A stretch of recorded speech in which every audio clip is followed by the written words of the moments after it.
Good afternoon, everyone, and welcome to today's webinar titled Strategic Ties in a Shifting World, Understanding the Saudi-Pakistan Defense Pact.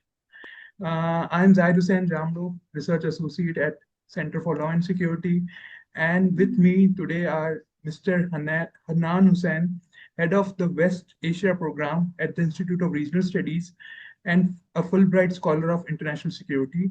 And our second guest today is Mr. Fraz Naqvi, Head of Iran Program at IRS Islamabad and a Ph.D. scholar at School of Politics and International Relations at Quaid-e-Azam University. So, sir, Mr. Hannan, my first question from you is that could you please start by giving us a broad overview of this Saudi-Pakistan Defense Pact? How does this agreement fit into the long history of relations between the two countries, and what does it tell us about current security situation in West Asia? Mr.Hannan, so let's take that one by one. I start by extending my warm regards to the Institute for having me here. When we talk about the pact, a couple of things need to be kept in mind. First of all, it is strictly bilateral in nature because the defensive components of Saudi-Pakistan engagement, which we've seen over the past, let's say, 3 to 4 decades, have been further crystallized under this agreement. I think one of the key aspects behind it is the mutual resolve to expand the scope of traditional defense cooperation towards what each side sees as its future interests. So, for example, from Saudi Arabia's point of view, there's been a lot of focus on cementing military training as well. And then when you bring in the military-industrial complex, which obviously would involve a lot of capacity sharing, technology transfers from Riyadh to Pakistan, and of course, Pakistan trying to shape those future defensive contours within a bilateral nature. So I think that is a key growth point for both countries going forward. I think the second key aspect is, the one attack on one particular country being qualified as an attack on the other. This has been interpreted in many different ways by many different analysts, but the fact remains that Saudi Arabia and Pakistan, which have long codified such symbolism about, a mutual defense and mutual diplomacy and mutual conflict resolution, is now focused on, kind of managing the threat perceptions in a way that one country's sovereignty would naturally necessitate greater acceleration in defense cooperation, as opposed to treating it as a collective security imperative. And I think it's important to inform your policy audience as well. When you talk about a collective security imperative, the reason why that doesn't qualify as a rationale here is because collective security will require a collective consensus. And the Middle East obviously is not just confined to Pakistan and Saudi Arabia. So I think the strengths of the pact lie in the fact that it's not signaling towards third-party escalation. It is a result of multi-year negotiations, which have culminated now. So it's not exactly a response to, let's say, Israel's actions in Gaza or tense ties with the US. So it allows Pakistan to maintain a tightrope, at the same time kind of amplifying the aspects of defense cooperation, which have stood out for both partners in the past. Yes, sir, exactly. As you mentioned, that it was a agreement which is like traditionally been carried out by Saudi and Pakistan historically. And my second question from Mr. Faraz is looking specifically at Gulf security. What do you think are the main reasons behind the timing of Saudi-Pakistan Defense Pact? It is primarily a reaction at recent instability at Middle East, or such as Israeli strike on Qatar, or does it signal a broader shift in security in terms of South Asia and Middle East? Well, thank you so much for having me, and my warm regards. And it's an honor to share the stage with my dear colleague, Mr. Hannan. You see that previously, some years back, we have seen a similar sort of alignment being taken place, but it was more broader, in which Saudi Arabia led the joint forces of many of the Muslim countries, but that was specifically to countering terrorism only. And this time, we have seen that it is specifically to defend each others and considering the attack on one entity as being the attack on the other entity. So yes, you can say that we have enhanced our level of cooperation from being targeting non-conventional or non-state actors to being the one to the level of state as well. The timing of it is very crucial, but we have to realize that such sort of agreements do not come along in a day or two. The talks have been going on, but yes, the timings are very crucial because it has been announced just after a few days of the Israeli strikes on Qatar, and it also reflects how the Gulf states consider their security as being tangible and as being accurate, and they are not only sort of doubtful of the US security guarantees primarily because of the actions that are taken by the Israeli regime in the Middle East. The Gaza war is not only limited to Gaza now; it has been expanded into Lebanon, it has been expanded into Syria, to Iraq, and to Iran as well. We have seen the 12-day conflict between Iran and Israel. So that is why the Gulf states are pretty much concerned about their own security, and that is why it is primarily the idea to diversify their relations. So, aside from US, they cannot go for China or Russia at this point of time because China is not that kind of player who would guarantee the security of any state because it avoids the military conflict to an essence. Russia is not an option as well because of Russia's engagement in the Ukraine. So it only leaves the Gulf states to look for the southern nations for the South-South collaboration, and that is why Pakistan, having the sophisticated military and the nuclear arsenal, becomes the perfect match, and it also aligns with the Pakistan interest as well because in exchange for security guarantees, Pakistan can reap out the economic dividends as well to stabilize its economy. So I think it is a win-win situation, not necessarily aimed at Israeli aggression, but yes, the timing is the one which can be thought of that as the stepping stone towards building a joint Muslim sort of collective force against Israel and against Israeli actions in the region. Yes, exactly. You are correct. The timing of this pact is very crucial. And looking at these recent Qatar attacks, I think Saudi Arabia is looking for Pakistan in terms of defense. My third question from Mr. Hannan will be that how might India view this Saudi-Pakistan defense pact, and could it see this as a challenge to its growing strategic ties with Gulf countries?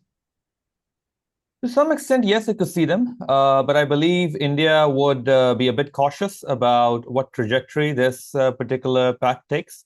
I think Pakistan has its homework sorted out on that front because when you look at the fact that it's largely bilateral, it's largely defensive in nature, even some of the growth points which my colleague Fraz talked about in terms of, for example, the economic dividends being for Pakistan, a lot of scope for military manufacturing as well.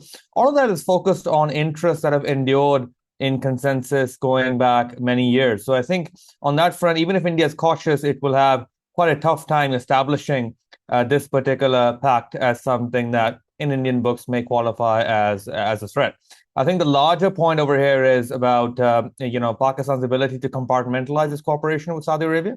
So India and Saudi Arabia have their own economic interests. Those interests have been outlined by the Crown Prince as well. But I think the signal to India at this point in time is clear that the autonomy in terms of sealing these pacts, sealing these agreements in the midst of conflicts is not something which India can steer to its own advantage. India does not exactly have an outside stake in sidestepping what Pakistan would or would not want to accomplish with Saudi Arabia. The fact that this came off as a bilateral consensus and at a time when Saudi Arabia was having quite, I'd say, a delicate handling in terms of its security arrangements with the United States, some tensions with Iran, Pakistan coming to the forefront is a signal that Pakistan can exercise a multi-vector foreign policy in the face of India's perceived reservation. So I think in terms of how India perceives it, that remains to be seen. But it's a fact that India's apparent hegemony or ambitions to expand such hegemony in the Middle East have resulted in a slight degree of isolation as Pakistan takes the go-ahead in defense engagements with Saudi Arabia. Exactly.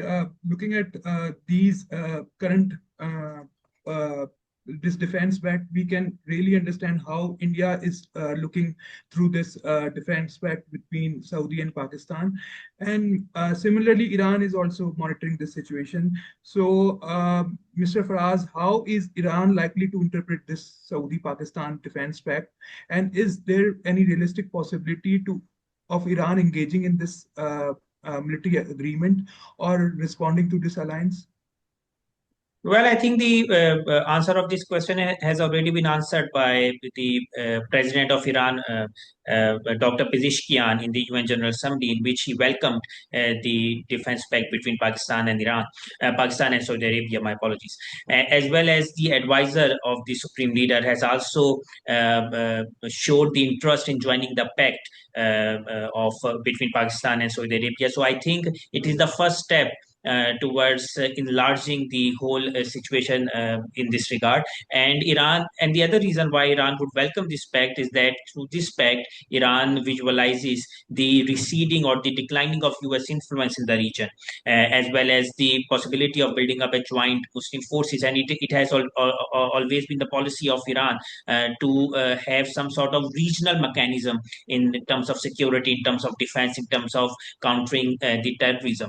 So I think that by having such sort of accord between Pakistan and Saudi Arabia, Iran sees that it has taken, it has become one step closer in defying the US presence in the region. So I think that Iran would definitely like to join this pact, if not in this trilateral mechanism, maybe some isolated or different mutual pact, primarily with Saudi Arabia, because after the rapprochement in 2023, we have seen the tide has been shifted. Although it has not been up to the potential, but the ties between the two countries, I'm talking about Iran and Saudi Arabia, are going towards the positive trajectory. And the primary evidence of this, that when Israel attacked Iran back in June, the Gulf states were among the first one who condemned the Israeli aggression and respected the Iranian sovereignty and territorial integrity. So I think that from Iranian point of view, from Iranian perspective, I don't think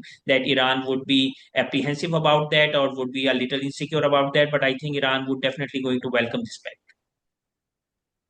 Okay, so Mr. Hannan, आपसे ये भी एक सवाल होगा कि earlier एक military alliance Islamic countries के बीच में हुई भी थी, लेकिन उसका इतना कोई इम्पैक्ट नहीं हुआ था. अभी इसराइल जिस तरीके से गाजा पे और ओवरऑल मिडिल ईस्ट पे जैसे एक एयर स्ट्राइक्स और ग्राउंड ऑफेंसिव कर रहा है, तो ये बायलैटरल नेचर की एक अग्रीमेंट है, इस पे ये ज्यादा सॉलिड होगी मल्टीलैटरल अग्रीमेंट से, या इसका कोई और भी फैक्टर होगा जिसमें बायलैटरल अग्रीमेंट करनी पड़ी? देखिए जी, पहली तो बात है, आई थिंक ये ट्रेड ऑफ होना जरूरी नहीं है. जब एक मिलिट्री लेवल के ऊपर व्हेन यू हैव मिलिट्री का मल्टीलैटरल लेवल के ऊपर when you have an understanding like that, तो उसके अंदर then you coordinating expectations between different countries. तो लिहाजा जो आपकी ट्रेजेक्टरी होता है कलेक्टिव एक्शन का, that can be delayed, that can be expanded, तो उसके अंदर कंसेंसस बिल्डिंग की स्पेस काफी होती है. आई थिंक इस एग्रीमेंट को मैं उस लाइट में नहीं देखूंगा, इसको अलहदा इसलिए देखूंगा क्योंकि सऊदी अरेबिया और पाकिस्तान जो है वो काफी लेवल्स के ऊपर they wanted to further formalise एक ऐसी एग्रीमेंट जिसके अंदर स्ट्रेटेजिकली सारे इंटरेस्ट इनकम्पस होते हैं. When we talk about a strategic agreement, उसमें the key word is strategy, and the strategy over here is कि जो ओवर आर्चिंग इनके जो सब फील्ड्स में कोऑपरेशन रही है, डिफेंस इंडस्ट्रियल आप उठा दें, Saudi interest to kind of expand Pakistan capacity building, जो कि हमारी मिलिट्री के अंदर बहुत ही ज्यादा इंडस्ट्रियल अपग्रेड्स की तरफ भी फोकस रहा है. अब उस चीज को आप मजीद एक लेवल के ऊपर ला रहे हैं. सऊदी अरेबिया का विजन 2030 जो है, if we take a deep down look into it, उसका सेल्फ सफिशिएंसी के ऊपर पुट्स अ प्रीमियम, और it puts a premium because Saudi Arabia believes कि वो जो अपने conventional areas of revenue and protection था उससे हट के जरा एक मल्टी प्रोंग्ड अप्रोच रख रहे हैं. तो ये बताने का मकसद आपको ये है कि when you have different levels के अंदर जो बाकी एंगेजमेंट रही है, आप जब एक कॉम्प्रिहेंसिव पार्टनरशिप या म्यूचुअल पार्टनरशिप या एक स्ट्रेटेजिक एग्रीमेंट की जो बात करते हैं, तो वो आप फिर उसको ऑल इनकम्पसिंग बना देते हैं. तो है बायलैटरल ये, बट अब उन सारे जो कॉम्प्लीमेंट्री एरियाज थे, जहां तक पाकिस्तान ने फॉर एग्जाम्पल 8,000 से ज्यादा सऊदी मिलिट्री पर्सनल की भी ट्रेनिंग पास में की है, and there is a lot of other stuff which is not exactly part of public knowledge, but वो bilateral levels के ऊपर it's a cause of symbolism. तो ये चीजें जब आपने इकट्ठी की, this is a bilateral pact. हाँ, this is not a trade off with multilateral जो अंडरस्टैंडिंग्स होती हैं, those are more issue based. For example, आज अगर इसराइल का जो जंगबंदी चल रही है वहां पे, या कोशिशें चल रही है अमेरिका की तरफ से, कुछ मुल्कों का खतरा पेश आता है, तो जारी बात है Pakistan is in a position कि वो एक्सपेक्टेशंस कोऑर्डिनेट करे कतर के साथ. सऊदी अरेबिया के पास ट्रैक्शन होती है कि वो ईरान के साथ एंगेज कर सके लिमिटेड लेवल्स के ऊपर. चाइना का कभी कभार रोल आते जाते देखेंगे, तो यानी कि the space is open for that. This is not about conflict resolution. This is not about consensus building. This is about further concretizing and accelerating एक ऐसी partnership जो कि काफी दहाइयों से endure होती है. जी बिल्कुल, जिस तरह आपने बताया कि ये बायलैटरल जिस तरीके से अग्रीमेंट साइन की है, तो ये ज्यादा कॉन्क्रीट लेवल पे जाएगी बजाय कि एक मल्टीलैटरल अलायंस के थ्रू. मिस्टर फराज, आपसे ये सवाल होगा कि इसराइल इस पैक्ट को किस तरीके से देख रहा है, और पाकिस्तान क्या एक और महाज खोल रहा है अपना, अगर इसराइल के और सऊदी और आपस में उनकी एक अग्रीमेंट है जो डायरेक्टली इसराइल के अगेंस्ट खड़ी होती है, तो क्या पाकिस्तान एक और फ्रंट खोल रहा है अपने लिए? वेल, आई डोंट थिंक कि पाक सऊदी डिफेंस पैक्ट से इसराइल जो है वो अभी इतना ज्यादा रिलक्टेंट होगा उसको रिव्यू करने के लिए या अपनी सिक्योरिटी के लिए उसको थ्रेट समझेगा. द रीजन बीइंग, जिस तरह my friend and my colleague Hanan has said, it is primarily bilateral based, और यहाँ पे जो दोनों ममालिक के जो इश्यूज हैं related to defence and economy, उनको ज्यादा डिस्कस किया जाएगा बजाय इसके कि पूरे रीजन को देखा जाए. लेकिन इससे बहरहाल पाकिस्तान की जो एक एंट्री है मिडल ईस्टर्न रीजन में, वो दोबारा से रिवाइव हुई है, क्योंकि हमने पिछले कुछ सालों से देखा कि इंडिया जो है वो प्लेस लेने की कोशिश कर रहा था primarily in terms of energy and economy. लेकिन सऊदी अरेबिया और पाकिस्तान के डिफेंस पैक्ट से बहरहाल इतना जरूर हुआ है कि पाकिस्तान जो है वो सऊदी मिडल ईस्ट में दोबारा से एंटर हो गया है. और इसकी दूसरी रीजन ये भी है कि अगर हम सऊदी अरेबिया को देखें तो सऊदी अरेबिया अक्टूबर 7 से पहले देयर वर टॉक्स के सऊदी अरेबिया भी अब्राहम अकॉर्ड्स जो है वो ज्वाइन कर सकता है. तो अभी भी जो द वेरी बेसिक इरिटेंट जो कि सऊदी अरेबिया फेस कर रहा है, वो गजा वॉर की सूरत में फेस कर रहा है. और उसमें हमास को भी सऊदी अरेबिया, आपको पता है कि मुस्लिम ब्रदरहुड को सऊदी अरेबिया इतनी जगह नहीं देता है. Hamas being the offshoot of Muslim brotherhood, so definitely Hamas और सऊदी अरेबिया के टाइज भी इतने अच्छे नहीं है. और दूसरी तरफ जो इसराइल एक बिल्कुल ही उसको एक फ्री हैंड दिया हुआ है, तो इससे बेसिकली अगर ये दोनों चीजें कम हो जाती हैं, तो वी माइट सी के सऊदी अरेबिया जो है वो दोबारा से अब्राहम अकॉर्ड्स की रिवाइवल की तरफ जा सकता है और अपनी एंट्री की तरफ जा सकता है.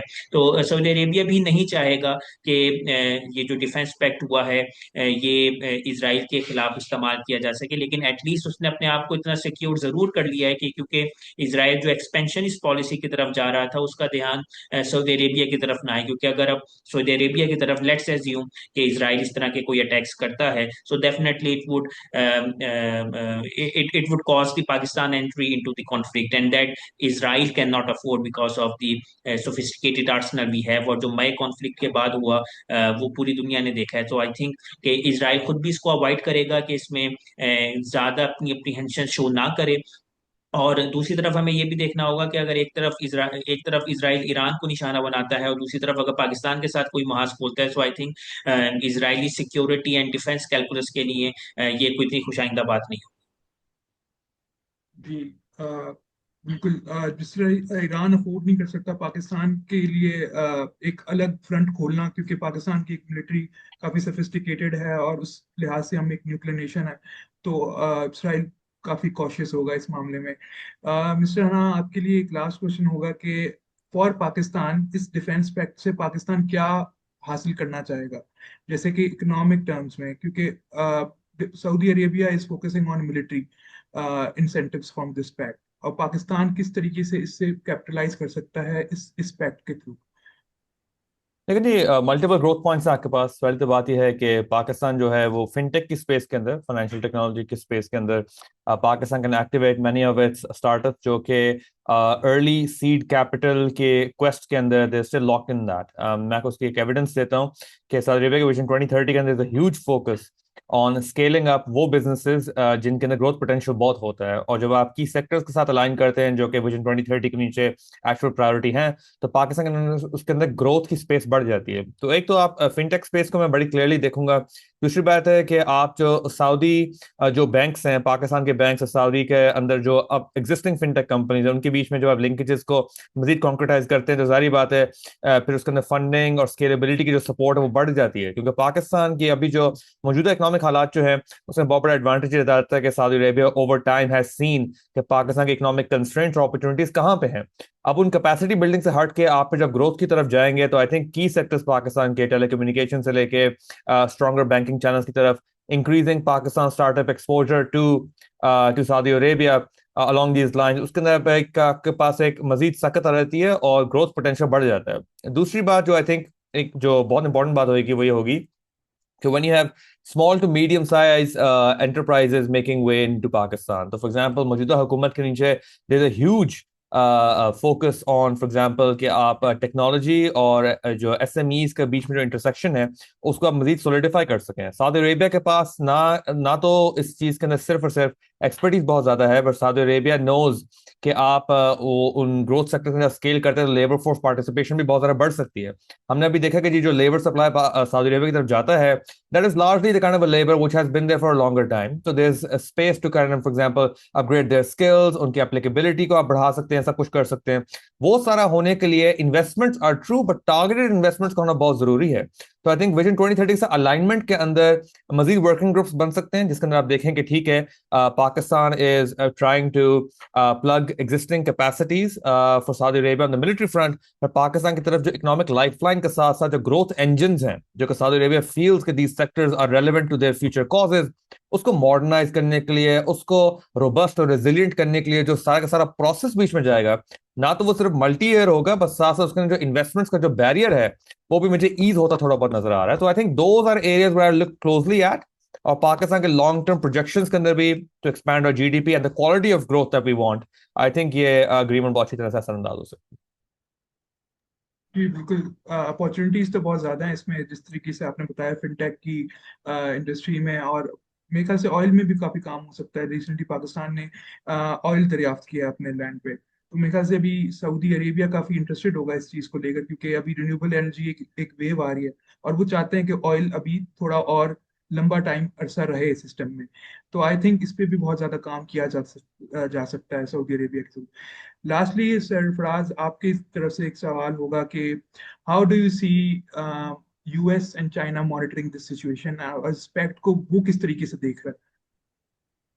हाँ देखें, from both Chinese and US point of view I think it is a welcoming situation. China को हमने देखा कि वो पहले जो एक साइलेंट स्पेक्टेटर के तौर पे रहा था, उसने अपनी पॉलिसी को मिडल ईस्टर्न रीजन में थोड़ा सा शिफ्ट किया है to become a quasi participant in the regional affairs. And we have seen जो सऊदी और ईरान का रिप्रोचमा हुआ है वो एक परफेक्ट एग्जांपल है कि चाइना किस तरीके से अपनी डिप्लोमेसी को प्ले कर रहा है इन द मिडल ईस्ट। क्योंकि हमने देखना होगा कि इस वक्त मिडल ईस्ट में जो सबसे ज्यादा इन्वेस्टमेंट है वो चाइना की है थ्रू इट्स PRI इनिशिएटिव, जिसमें ईरान भी है, जिसमें गल्फ कंट्रीज भी हैं, जिसमें जो northern Africa, Persian gulf and all that. So I think इस किस्म की जो डिफेंस पैक्ट हुआ है, आई थिंक इससे चाइना को भी सहारा होगा कि जो भी मिडल ईस्ट में कॉन्फ्लिक्चुअल जोन्स हैं और जिस तरीके से जो पूरे middle eastern conflicts expanding nature की तरफ जा रहे हैं उनको लिमिट किया जा सके, चाइनीज इन्वेस्टमेंट जो है वो मजीद सिक्योर हो।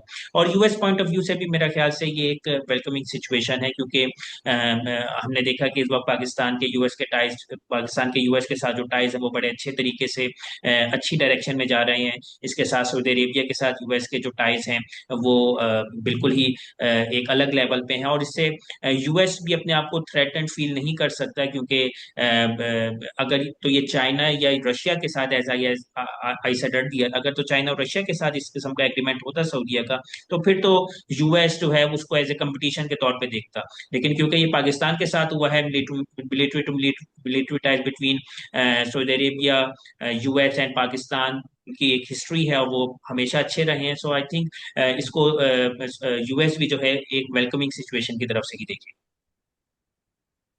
Brilliantly said sir. And we will conclude our webinar by thanking you both Mr. Hannan and Mr. Fraz for your thoughtful contributions and for helping us to explore this complex and timely topic. Shukriya. You're most welcome, and thank you so much for having us. Thank you so much. Shukriya.